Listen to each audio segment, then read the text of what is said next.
नमस्कार दोस्तों, मेरा नाम है सोनू और आप देख रहे हैं हमारा हिंदी यूट्यूब चैनल हिट्सन। तो आज का हमारा जो टॉपिक है इसमें हम एम्प्लॉयबिलिटी स्किल्स का प्रीवियस ईयर का क्वेश्चन पेपर करने वाले हैं। यहाँ आप देख सकते हैं ये जो क्वेश्चन पेपर है ये अगस्त 2015 में हुआ था, ठीक है। और ये जो क्वेश्चन पेपर है ये सभी ट्रेड के जो स्टूडेंट होते हैं उनके लिए कॉमन होता है, चाहे वो इंजीनियरिंग स्टूडेंट है या फिर नॉन इंजीनियरिंग स्टूडेंट है। तो चलिए देख लेते हैं कि इस क्वेश्चन पेपर में आपसे किस तरह के सवाल पूछे गए थे। इससे पहले मैं आपको बता देता हूँ कि ये जो वीडियो है ये हमारा एम्प्लॉयबिलिटी स्किल्स के जो क्वेश्चन पेपर की सीरीज है उसका 9वां वीडियो है। इससे पहले हम 8 क्वेश्चन पेपर और सोल्व कर चुके हैं। अगर आपने नहीं देखे हैं तो एम्प्लॉयबिलिटी स्किल्स आईटीआई की प्लेलिस्ट में जाकर के आप जो उन सभी वीडियोस को देख सकते हैं। तो चलिए शुरू करते हैं। तो सबसे पहला प्रश्न यहाँ पर आपसे पूछा गया है, which is a silent letter in the word answer. तो यहाँ पर एक वर्ड है आंसर, इसको बोलते समय इसका जो प्रोनाउंसिएशन हम करते हैं इसको बोलते हैं तो कौन सा लेटर ऐसा है, कौन सा अल्फाबेट ऐसा है जिसकी ध्वनि नहीं आती है। तो आंसर को हम बोलते हैं आंसर। तो यहाँ पर वह की ध्वनि यानी कि डब्ल्यू जो अल्फाबेट है उसकी ध्वनि नहीं आ रही है। तो ऑप्शन डी यहाँ पर आपका सही है। दूसरा प्रश्न है, fill in the blank with suitable place preposition. तो हमें यहाँ पर सही प्रीपोजिशन का चुनाव करना है। सेंटेंस दिया गया है, माई house is dash the third floor. मेरा जो घर है वो तीसरी मंजिल पर है। तो जब हम किसी चीज को बताते हैं कि किसी चीज के ऊपर कोई चीज होती है और वो उसे टच करती है तो उसके लिए हम ऑन प्रीपोजिशन का इस्तेमाल करते हैं। तो यहाँ पर सही उत्तर होगा option C, my house is on the third floor. मेरा जो घर है वो तीसरी मंजिल पर है। तीसरा प्रश्न है, fill in the blank with correct future tense of verb. तो हमें सही फ्यूचर टेंस वर्ब यहाँ पर चूज करनी है। सेंटेंस दिया गया है, we dash to the zoo after breakfast. हम ब्रेकफास्ट के बाद जो है चिड़ियाघर में जाएंगे। तो यहाँ पर आप देख सकते हैं कि फ्यूचर टेंस की बात है तो इनमें से कौन सी जो है एक फ्यूचर टेंस की जो है एक हेल्पिंग वर्ब है। तो जो आपकी शैल है, विल शैल जो होते हैं वो आपके फ्यूचर टेंस में आते हैं। तो ऑप्शन डी यहाँ पर आपका सही है, we shall go to the zoo after the breakfast, ठीक है। ऑप्शन डी यहाँ पर आपका सही है। चौथा प्रश्न है, fill in the blank with correct word. तो हमें सही वर्ड यहाँ पर चूज करना है, यानी कि एक तरह से हेल्पिंग वर्ब यहाँ पर चूज करनी है। तो यहाँ पर आप देख सकते हैं, he dash going to school, वह स्कूल जा रहा है, ठीक है। तो प्रेजेंट कंटिन्यूअस टेंस का है यहाँ पर इस्तेमाल किया गया है। और यहाँ पर आप देख सकते हैं तो he is going to school, वह स्कूल जा रहा है। तो ऑप्शन यहाँ पर आपका सही है। पांचवा प्रश्न है, fill in the blank with correct question word. तो सही क्वेश्चन वर्ड को हमें यहाँ पे चूज करना है। तो सेंटेंस है, dash is the speaker at the function. तो फंक्शन के दौरान जो स्पीकर था, जो बोलने वाला वक्ता था, वो कौन था। तो किसी प्रश्न के बारे में पूछा गया है कि कौन था, तो हु का मतलब होता है कौन। तो ऑप्शन डी यहाँ पर आपका सही है, who is the speaker at the function. तो फंक्शन में स्पीकर यानी कि बोलने वाला कौन था। छठा प्रश्न है, which one is A cardinal number. तो इनमें से कौन सा एक कार्डिनल नंबर है। तो ऑप्शन दिए गए हैं, ऑप्शन ए, बी और सी, ये तीनों आपके रोमन नंबर है जो कि ऑर्डिनल नंबर होते हैं, जो किसी संख्या का क्रम बताते हैं। इसके अलावा जो ऑप्शन डी है वो है आपका एक कार्डिनल नंबर। आपके जो ताश के पत्ते होते हैं उस पर आपने देखा होगा, जो कार्ड होते हैं उन पर तीसरे नंबर पर एक 3 अंक का जो है कार्ड होता है। तो ये एक कार्डिनल नंबर है, ठीक है। सातवां प्रश्न है, which one is a do's of discussion ethic. तो इनमें से कौन सा एक ऐसा सिद्धांत है, ठीक है, जो करने योग्य है डिस्कशन के दौरान, जिसे हम कर सकते हैं। तो ऑप्शन ए दिया गया है, ए लूज योर टेम्पर गलत है, टॉक अबाउट इरिलेवेंट गलत है। ऑप्शन सी यहाँ पर आपका सही होगा, लिसन टू अदर्स। हमें दूसरों की बातों को भी सुनना चाहिए बातचीत के दौरान, डिस्कशन के दौरान। तो ये हमें हमारा जो एक सिद्धांत है डूज का करने के लिए सही है। तो ऑप्शन सी यहाँ पर आपका सही है। आठवां प्रश्न है, choose the correct punctuation mark after the word Rohan in the given sentence. तो यहाँ पर आपको सेंटेंस दिया गया है, Rohan, David and Ram are playing hide and seek. तो रोहन, डेविड और राम जो है वो लुकम छुपाई खेल रहे हैं। तो यहाँ पर रोहन और डेविड के बीच में हमें जो है एक सही पंक्चुएशन मार्क को चूज करना है। तो जब भी किन्हीं 2 या 2 से ज्यादा नाउन को एक साथ जब हम रखते हैं तो उनको अलग अलग करने के लिए, सेपरेट करने के लिए हम कोमा जो होता है, कोमा हम लगाते हैं। तो कोमा जो पंक्चुएशन मार्क है उसका इस्तेमाल करते हैं। तो ऑप्शन ए यहाँ पर आपका सही होगा। 9वां प्रश्न है, after receiving interview call what is the next step. तो इंटरव्यू का जब आपको कॉल आता है तो आपका अगला स्टेप क्या होगा?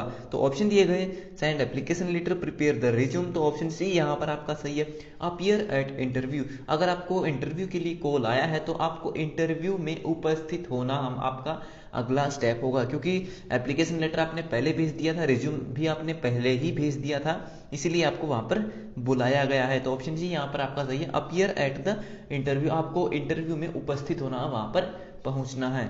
10वां प्रश्न है, निम्न में से कौन सा आउटपुट डिवाइस है? तो ऑप्शन ए है बारकोड रीडर, माइक, और जो आपका ऑप्शन डी है कीबोर्ड। ये तीनों आपके इनपुट डिवाइस है।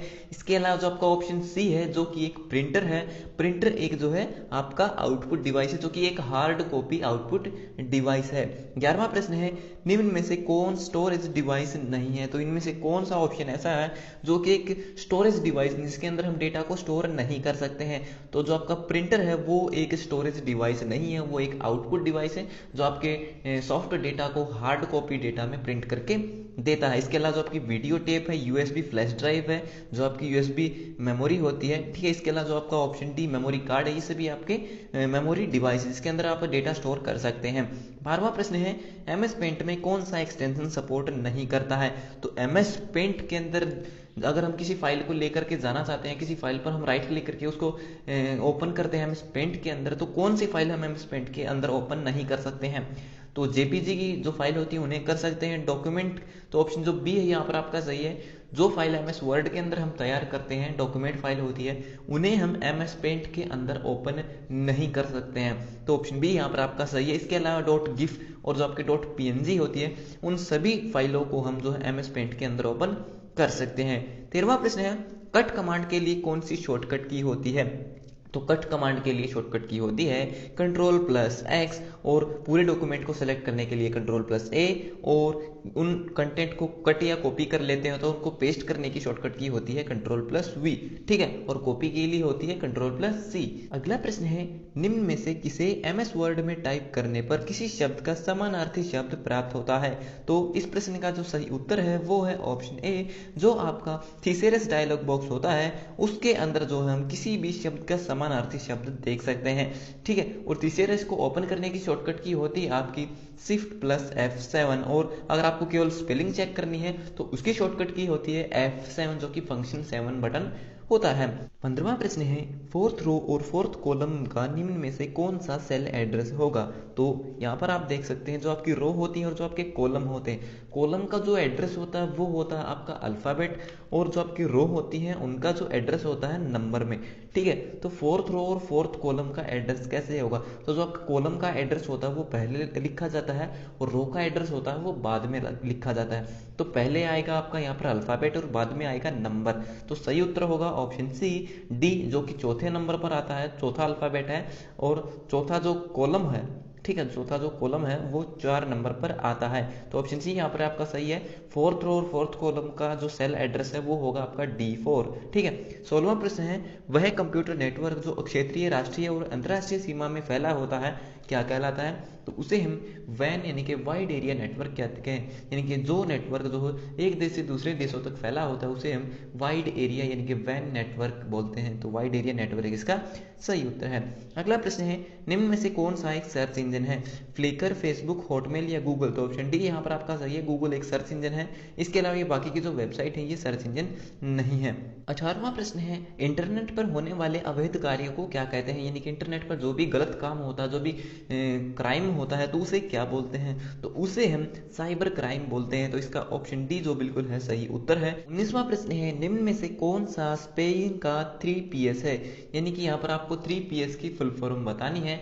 जब भी आप इंटरव्यू के लिए तैयार होते हैं, किसी इंटरव्यू में जाते हैं, तो उससे पहले आपको 3PS की अच्छे से जो है पालन करना चाहिए। 3PS का मतलब होता है प्रिपेयर, प्रैक्टिस और परफॉर्म, यानी कि पहले आपको जो आपका इंटरव्यू होने वाला है उसके लिए आपको प्रिपेयर होना है, तैयार होना है, आपको कौन कौन सी बुक्स पढ़नी है, उसके बाद आपको उसकी प्रैक्टिस करनी है कि सामने वाला किस तरह से जो आपसे सवाल करेगा, तो आप शीशे के सामने खड़े होकर प्रैक्टिस कर सकते हैं। उसके बाद आता है आपका परफॉर्म, आप उसके बाद इंटरव्यू में जाएंगे और वहाँ पे आपकी परफॉर्मेंस जो आप वहाँ पर अच्छा परफॉर्म कर पाएंगे। अगर आपने पहले प्रैक्टिस किया है और प्रिपेयर किया है तो आप अच्छा परफॉर्म कर पाएंगे, अच्छा आप वहाँ पर आउटपुट दे पाएंगे। तो इस प्रश्न का सही उत्तर है ऑप्शन बी। 20वां प्रश्न है, निम्न में से कौन सा शिष्टाचार ईमेल के लिए उचित होगा? यानी कि जब भी आप किसी को ईमेल भेजते हैं तो उस समय इनमें से कौन सा कार्य करना सही है? तो ऑप्शन दिए गए हैं। ऑप्शन ए है संक्षिप्त ईमेल भेजना। तो ये बात बिल्कुल सही है कि हमें जो ईमेल है वो संक्षिप्त यानी कि कम शब्दों का इस्तेमाल करके लिखना चाहिए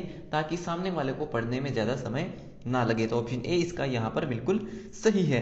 21वां प्रश्न है, एसएमएस का विस्तार रूप होगा, यानी कि एसएमएस की फुल फॉर्म क्या होती है? तो एसएमएस की फुल फॉर्म होती है शॉर्ट मैसेज सर्विस। तो इसका सही उत्तर है ऑप्शन डी। ठीक है। 22वां प्रश्न है, मन की प्रसन्नता के लिए गाना सुनना निम्न में से किसके अंतर्गत आता है? तो अपने मन को खुश करने के लिए आप जब संगीत सुनते हैं तो उसे क्या कहते हैं? तो उसे हम एप्रिसिएटिव लिसनिंग कहते हैं। तो इसका सही उत्तर है ऑप्शन सी। 23वां प्रश्न है, साक्षात्कार के शिष्टाचार में क्या नहीं करना उचित होगा? तो इंटरव्यू के दौरान हमें इनमें से कौन सा कार्य नहीं करना चाहिए? ऑप्शन है आत्मविश्वास, ऑप्शन बी उपयुक्त कपड़े, ऑप्शन सी आंखों का संपर्क बनाए रखना, ऑप्शन डी नौकरी पाने के लिए अपनी क्षमताओं के बारे में झूठ बोलना। तो ये बात जो है बिल्कुल गलत है।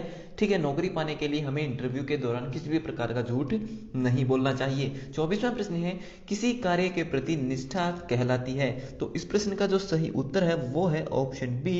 किसी भी कार्य के प्रति जो निष्ठा होती है उसे प्रतिबद्धता कहते हैं। प्रतिबद्धता का इंग्लिश में मतलब होता है कमिटमेंट। यानी कि कई बार हम बोलते हैं कि एक बार मैंने जो कमिटमेंट कर दी तो मैं अपने आप की नहीं सुनता, क्योंकि आपने कमिटमेंट कर रखी है और उस आप काम को आप बिल्कुल करेंगे, आप उसके प्रति निष्ठावान है, उस काम को पूरा जरूर करेंगे। तो इसका सही उत्तर है ऑप्शन बी। 25वां प्रश्न है, सफलता पाने के लिए निम्न में से कौन सी विशेषता का होना आवश्यक नहीं है? तो सफल होने के लिए इनमें से किस चीज की जरूरत नहीं होती है? आत्मविश्वास की जरूरत है, प्रतिबद्धता कमिटमेंट की जरूरत है, बुद्धिमत्ता इंटेलिजेंट आप होने चाहिए, ऑप्शन डी है अनैतिक कार्य यानी कि आपके अंदर गलत कार्य करने का गुण होना जरूरी है। तो ये बात सही नहीं है। तो ऑप्शन डी आपका बिल्कुल सही है, अनैतिक कार्यों की आवश्यकता नहीं होती है सफलता पाने के लिए। तो ये हो गई हमारे आज के सभी प्रश्न कंप्लीट। सो वीडियो देखने के लिए धन्यवाद। अगर आपका कोई सवाल है तो आप कमेंट बॉक्स में लिख करके पूछ सकते हो। तो मिलते हैं हमारी अगले वीडियो में, तब तक के लिए नमस्कार।